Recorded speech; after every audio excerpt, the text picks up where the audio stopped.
श्री गो सेवा मित्र मंडल और पर्यावरण संरक्षण चैरिटेबल ट्रस्ट द्वारा आयोजित गो सेवा रथ का भव्य शुभारंभ महामंडलेश्वर स्वामी हंसराज उदासीन के सानिध्य में विधानसभा अध्यक्ष वासुदेव देवनानी की अध्यक्षता और जिले की प्रभारी मंत्री डॉक्टर मंजू बागमार के सानिध्य में संपन्न हुआ।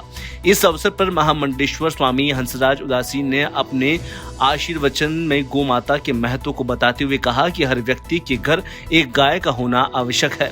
विधानसभा अध्यक्ष देवनानी ने कहा कि भीलवाड़ा के युवाओं द्वारा की जाने वाली गौ सेवा अपने आप में एक ऐतिहासिक कदम है। इस अवसर पर देवनानी ने श्री गौ सेवा मित्र मंडल के संदर्भ में कहा कि इस प्रकार का युवाओं का गौ सेवा को समर्पित संगठन समूचे राजस्थान में होना चाहिए ताकि गौ माता को राष्ट्रीय माता घोषित किया जा सके।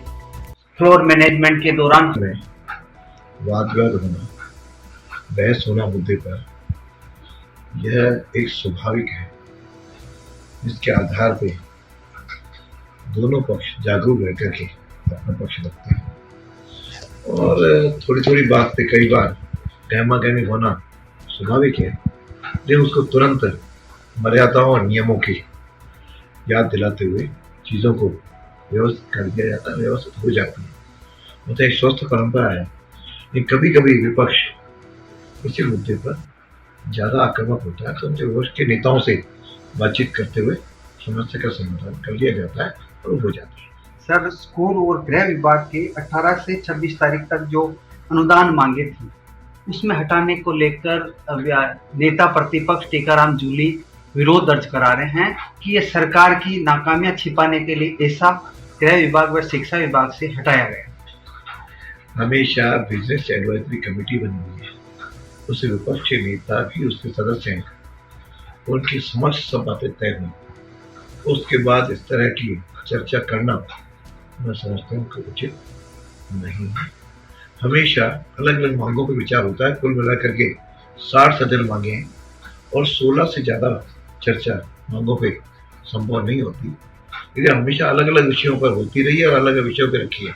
और शिक्षा में जैसे उच्च शिक्षा और बाकी कभी भी नहीं आती, लेकिन उसको इस बार रखा है, पंचायत राज रखा है और उसके साथ शहरी निकाय भी है। और पंचायत राज तो नहीं रखा, शहरी निकाय, स्वायत्त विभाग, शासन विभाग का भी है। ऐसे कई विभाग हैं, वो भी इतने महत्वपूर्ण है, जितना ही महत्वपूर्ण है। और आवश्यकता हुई तो बजट पारित कराने के बाद इनमें से कुछ मांगों पर, जैसे बिजली है, पानी है, पहले भी चर्चा होती आई है एक एक दिन की, वो चाहेंगे, विपक्ष चाहेगा या पक्ष चाहेगा तो करवा देंगे। उन्होंने कहा कि बीएससी का उल्लंघन है। सर, बीएससी खुद मेंबर में उनके साइन है तो उसका तो उल्लंघन क्या होता है?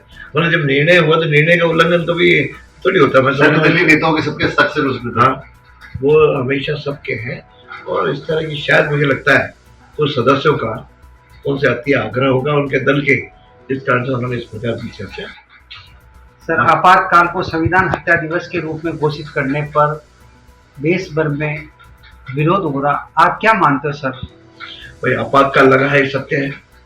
और आपातकाल के दौरान संविधान कोई ताक में रख करके और लोकतंत्र की एक तरह से, यदि मैं कहूँ, गला घोटा गया, लोकतंत्र की सारे जो व्यवस्थाएं थी उसको समाप्त कर दिया गया था, ये तो सामने है। और इसलिए उस समय लोकतंत्र की लोग, उस समय के कई लोग, हजारों लाखों लोग जेल भी चले गए थे, तो लोकतंत्र की हत्या थी। अब उसको स्वीकार न करना ये प्रत्येक का स्वतंत्रता है। मैं समझता हूँ कि इसका सोच समझ के ही सत्ता पक्ष ने निर्णय किया होगा। और विपक्ष ने भी कहा है कि संविधान का उल्लंघन हो रहा है, लोकतंत्र की हत्या हो रही है, तो उसका दोनों का एक दूसरे को उत्तर है। और बाकी आज तक संविधान का कोई उल्लंघन हो रहा है, लोकतंत्र के समाप्त हो रहा है, मैं तो कह रहा संविधान का कोई भी दुनिया की ताकत इस संविधान को समाप्त नहीं कर सकती।